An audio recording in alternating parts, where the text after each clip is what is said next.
जय श्री राम दोस्तों, स्वागत है आप सभी का आपके अपने यूट्यूब चैनल में। तो ये हमारे जावा के लॉजिकल प्रोग्राम्स की एक सीरीज़ है जिसमें हम जावा के सभी लॉजिकल प्रोग्राम्स बनाना सीख रहे हैं कि हम लॉजिक कैसे बिल्ड कर सकते हैं और कैसे हम प्रोग्राम्स को लिख सकते हैं। ठीक है। तो आज के इस वीडियो में हम देखने वाले हैं कि डिवीज़न। ठीक है, हमारा आज का रहेगा कि हम डिवीज़न कैसे करते हैं। तो आप लोग डिवीज़न सुन के ऐसा नहीं हो कि आप लोग बोलो कि डिवीज़न बहुत सिंपल है तो रहने दो, इस वीडियो को ना देखो और स्किप कर दो। इस डिवीज़न को लेने का मेरा एक काम ये है कि इसमें मतलब जो फ्लोट है उसको हम एक्सप्लेन करना चाहते हैं कि मतलब फ्लोट क्या होता है, उसमें हम कैसे क्या उसको यूज़ कर सकते हैं। ठीक है, तो इसलिए ये डिवीज़न वाला पार्ट बना रहा हूँ। अगर आप लोग सोचोगे कि नहीं डिवीज़न में क्या है, सिंपल से दो वैल्यू पास करेंगे, उसको डिवाइड करके हम रिटर्न कर देंगे, वो तो आप सही कह रहे हो, लेकिन उसके लिए हमें फ्लोट को भी समझना ज़रूरी है। ठीक है, क्योंकि अगर आप 7/3 करोगे तो उसकी जो वैल्यू आएगी वो आप इंटीजर में तो नहीं रख सकते ना। तो उसको हम प्रैक्टिकली समझने वाले। ठीक है, तो अब हम एक न्यू फाइल क्रिएट करते हैं जिसका नाम रखेंगे हम डिवीज़न। डिवीज़न की स्पेलिंग सही है क्या, देख लीजिएगा आप आपके हिसाब से। डिवीज़न डॉट जावा। ठीक है, तो हमने एक क्लास भी क्रिएट कर ली है जिसका नाम है डिवीज़न। परफेक्ट। अब हम एक स्टेटमेंट लिख देते हैं ऊपर, जो कि आप लोग जब भी आप लोग गिट पे डायरेक्ट मेरी रिपोजिटरी देखोगे उसके अंदर आप प्रोग्राम्स को ओपन करोगे तो आप लोगों को समझ में आ जाएगा कि ये कोड किस चीज़ का लिखा हुआ है। ठीक है, तो हम लिख देंगे accept two numbers from user and return division value. ठीक है, इतना ही लिख देता हूँ, मतलब आप लोग समझ जाइएगा कि मतलब क्या बोलते हैं उसको। जो वो जो एक तो रिमाइंडर रहता है, और एक जो जिसको हम डिवाइड करने के बाद में जो ऊपर मिलता है ना, जिसको हम भागफल कहते हैं, उसका इंग्लिश में मुझे एक्चुअली नाम याद नहीं आ रहा है। तो वो उसको हम वैल्यू वहाँ पे पास करने वाले हैं। ठीक है, तो सबसे पहले हम लिखेंगे एंट्री पॉइंट फंक्शन। आप लोग ने ऐसे लिखने की आदत डाल लीजिए, ऐसा नहीं कि आप कॉपी पेस्ट में लगे रहो। और जब भी लिखो तो कमेंट भी साथ में किया कीजिए, क्योंकि कमेंट करने से क्या होता है कि जब भी आप आपका कोड दूसरी बार देखोगे ना, तो आप लोगों को खुद को समझ में आएगा कि ये मैंने क्यों लिखा था। ठीक है, जैसे अब मैंने देखो मेन के पहले क्या लिख दिया है, एंट्री पॉइंट फंक्शन। ठीक है, तो जब भी अब मैं मेरा कोड जब भी ओपन करता हूँ तो मुझे यहाँ पे क्या दिखता है, कमेंट में एंट्री पॉइंट फंक्शन, तो मुझे पता चलता है कि वॉइड मैन एक एंट्री पॉइंट फंक्शन है।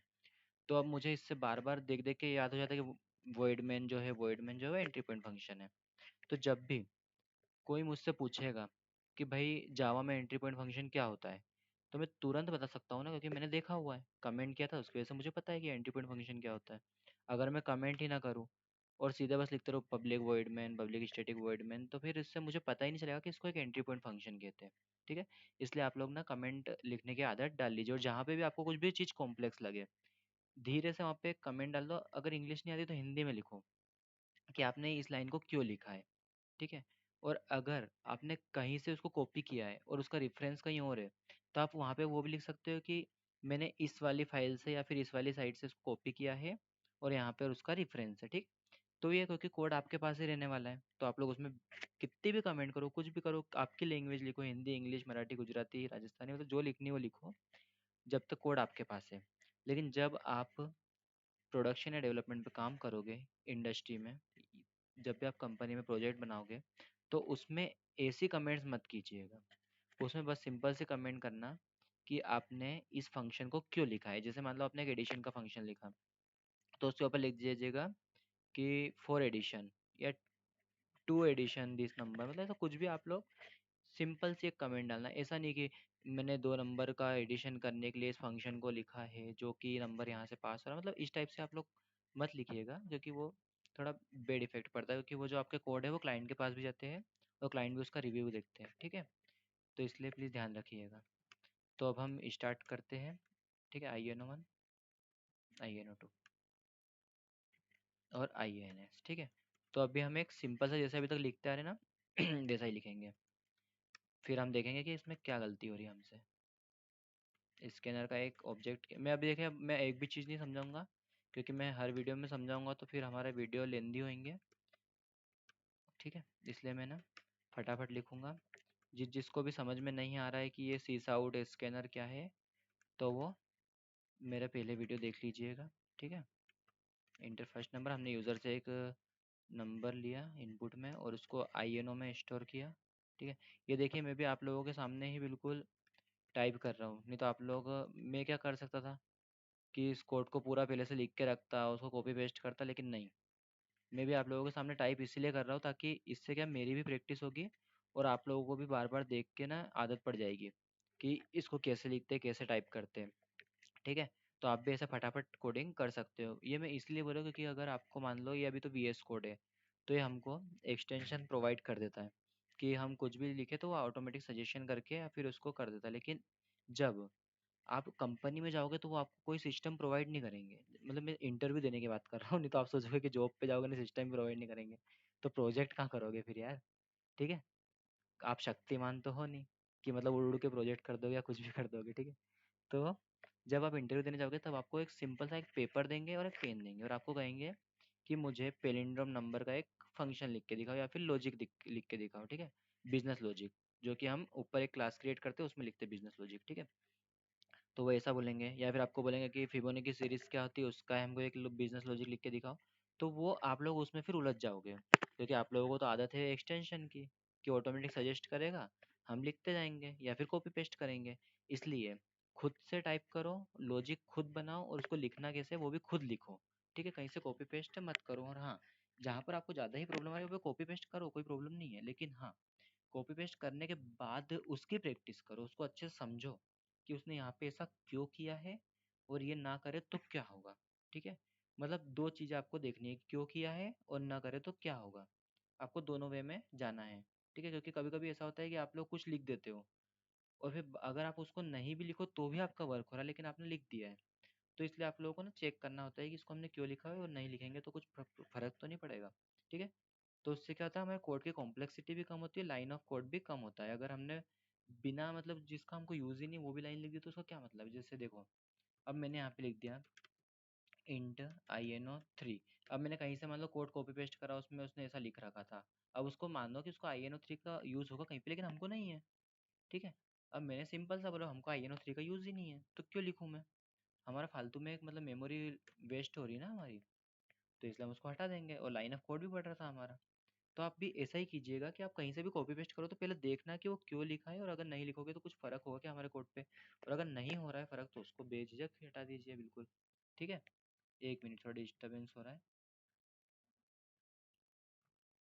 हाँ, ठीक है, तो अब हम देखेंगे कि इसमें हम डिवीज़न का कैसे यूज़ कर सकते हैं। ठीक है, तो सबसे पहले तो हमने अभी इंटीजर ही ले रखा है सब कुछ, तो हम देखेंगे कि क्या होता है हमें, मतलब प्रॉपर जो हमारा एक्सपेक्टेड आंसर है वो मिलता है कि नहीं।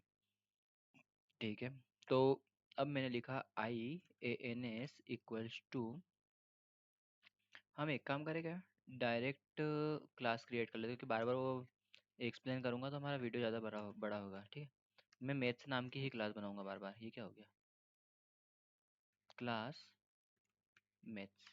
ठीक है, मैथ्स नाम की क्लास बनाई जिसके अंदर मैंने इंटीजर लिया I वैल्यू 1 और I वैल्यू 2।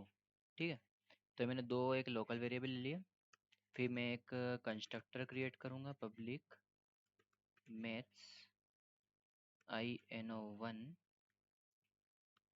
INO2। ठीक है, इसके आगे मैं इंट लिखना भूल गया, सॉरी, क्योंकि हमको इसका वो डेटा टाइप भी तो डिफाइन करना पड़ेगा ना।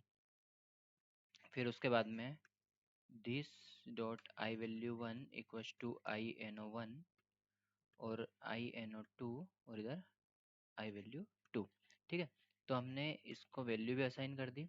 अब हमारा नेक्स्ट काम क्या रहता है कि हमें एक फंक्शन लिखना होता है, तो पब्लिक इंट डिवीज़न, और फिर हमने लिखा यहाँ पे int I result equals to 0। ठीक है, या फिर चलो 0 नहीं लिखते, हम इसको ऐसे लिख देते हैं, परफेक्ट। अब I result equals to value 1 divided by I value 2, और फिर रिटर्न कर देंगे हम I रिजल्ट को। ठीक है, तो हमने इसको रिजल्ट को भी कर दिया रिटर्न। अब हम यहाँ पे सबसे पहले एक मैथ्स क्लास का एक ऑब्जेक्ट क्रिएट करेंगे।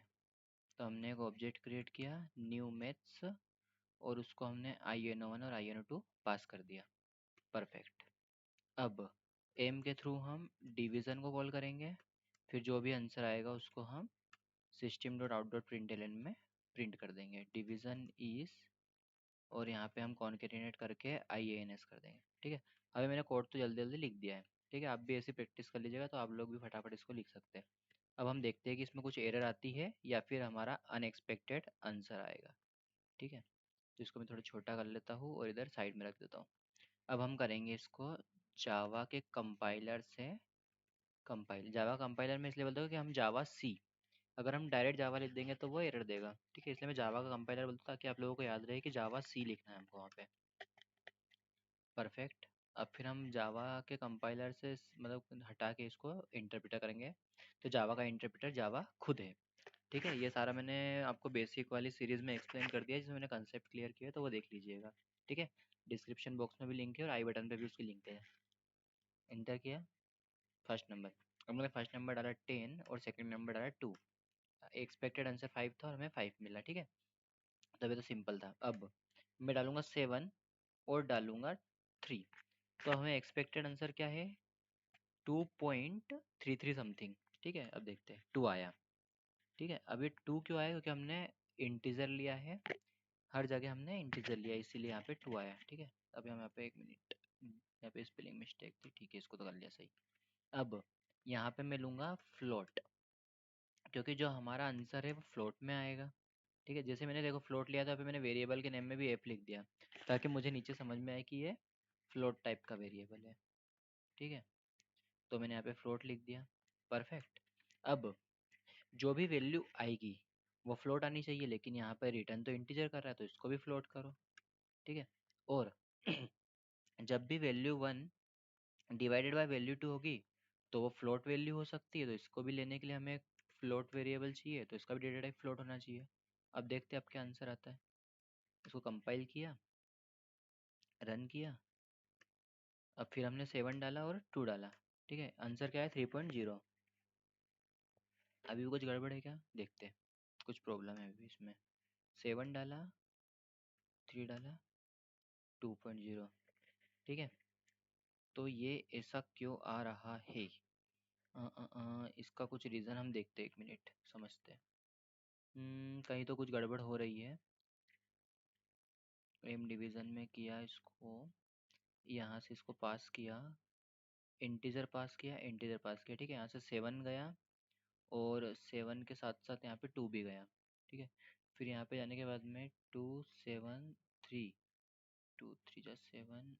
अच्छा, तो ये उसको ही रिटर्न कर रहा है, मतलब ये जो रिमाइंडर है ना उसको वैसा का वैसा ही रख रहा है, उसके आगे ऑपरेशन परफॉर्म नहीं कर पा रहा है। ऐसा कुछ होगा। एक बार हम इसको ना डबल करके देखते हैं फ्लोट की जगह पे। ठीक है, फ्लोट की जगह अब मैं एक बार कभी डबल लिखे और फिर इसको रन करके देखे तो क्या होता है। मेरे ख्याल से ये ना डिवीज़न फंक्शन जो है इसी में कुछ प्रॉब्लम है। 7 3, हाँ सही बात है, ये ओनली उसका ही कर रहा है और इसका रिमाइंडर नहीं दे रहा। अगर हमें रिमाइंडर चाहिए, ठीक है, तो अब मैं यहाँ पे परसेंटेज का साइन लगा दूंगा। कहाँ पे? यहाँ पे। कहाँ गया वो परसेंट? ये रहा। ठीक है, तो अब हमको इसका आंसर मिलेगा जो हमको रिमाइंडर मिलेगा। वो देखिए बताता हूँ मैं आप लोगों को।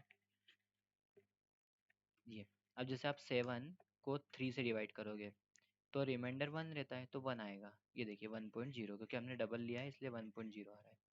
मैं एक काम करता हूँ, उसको फ्लोट ही कर देता हूँ वापस से, FLOAT फ्लोट। ठीक है, ये क्या गया फ्लोट वैल्यू। परफेक्ट। ठीक है, अब हम एक बार एक काम करते हैं, इसको समझ लेते हैं पूरा क्या है। ठीक है, तो देखिए जैसे कि हमारा जो कंट्रोलर है, सॉरी कंट्रोल जो है वो एंट्री पॉइंट फंक्शन में आया, उसने INO1 लिया, INO2 लिया और एक फ्लोट वैल्यू ली FANS करके। ठीक है, तो हमने FANS इसलिए क्योंकि जो हमारा जो आउट मतलब जो रिटर्न करेगा हमारा फ्लोट जो डिवीज़न है वो फ्लोट वैल्यू भी हो सकती है। ठीक है, लेकिन अभी इस केस में फ्लोट हमको रिटर्न नहीं कर रहा है। ठीक है, तो उसका हमें कुछ ना कुछ देखना पड़ेगा कि ये फ्लोट वैल्यू में रिटर्न क्यों नहीं कर रहा है। तो इसके लिए सिंपल सा क्या है आपका, एक इंटरनेट। मैंने आप लोगों को कहा था ना कहीं अटक जाओ तो नेट का यूज़ हम कर सकते हैं। तो अब जैसे मैं इसके लिए एक नेट मतलब हमारा नेट ओपन करूँगा, ओपन हो जा रही कहाँ है, ठीक है। अब मुझे इसमें सर्च क्या करना पड़ेगा कि देखिए division java.org, integer and floating point, ठीक है। मल्टीप्लिकेशन एंड डिवीजन मतलब आप कोई सी भी मतलब हमें अभी ओनली समझना है कि सच में वो मतलब पॉइंट के बाद में जीरो ही आएगा या फिर उसके पॉइंट के बाद वाली वैल्यू आएगी, तो हमको वो देखना है, ठीक है। और कुछ नहीं, हमको सिंपल सा वही चीज़ देखनी है। तो आई वाई जे इज़ 5, ये तो ठीक है, इसमें तो सिंपल सा ही दे रखा है, इसने पॉइंट में नहीं दिया है। हम थोड़ा पॉइंट वाला देखेंगे, लार्ज नंबर रिप्रेजेंटेशन डिवाइडेड, अरे एक minute, division in integer Java duplicate, हमको ना फ्लोटिंग पॉइंट वाला देखना है कि फ्लोटिंग पॉइंट में किस टाइप से आएगा। तब देखो इसने भी सिंपल सा लिया है और इसका रन बाय टू देखो ये 2 आया, जो कि हमारा भी आ रहा था, क्योंकि इसने इंटीजर दिया हुआ था। अब हम फ्लोट वाला देखेंगे, तो फ्लोट वाले में क्या हो रहा है, इसका देखो इसका सही आ रहा है। अब इसका सही क्यों आ रहा है, क्योंकि इसने float A equals to 7.0 F, float B equals to, अच्छा इसने जो मतलब जो वैल्यू पास की थी ना, उसको भी इसने फ्लोट में दिया है, ठीक है। तो हम भी ऐसा करके देख लेते हैं एक बार। हमने सोचा था कि इंटीजर दे देते, लेकिन उसने इंटीजर में प्रॉब्लम दे सकता है वो, इसको भी हम फ्लोट ले लेते हैं, FLOAT, फ्लोट, सॉरी फ्लोट, ठीक है। हमने इसको फ्लोट लिखा, तो यहाँ पे भी हमको यहाँ पे नेक्स्ट फ्लोट देना पड़ेगा, अभी हमने देखा था FLOAT, पिछले वीडियो में देखा था हमने। अरे हो जा रही, कॉपी नहीं हो रहा था, परफेक्ट। इसको भी हमने फ्लोट कर दिया, और अब देखिए यहाँ पे क्यों एरर दे रहा है, क्योंकि वहाँ पे हमने ऊपर इंटीजर दे रखा है। तो अब यहाँ पे भी हमको यहाँ पे फ्लोट करना पड़ेगा। एक काम करते हैं, हम इसको भी फ्लोट कर देते हैं, कहाँ गया,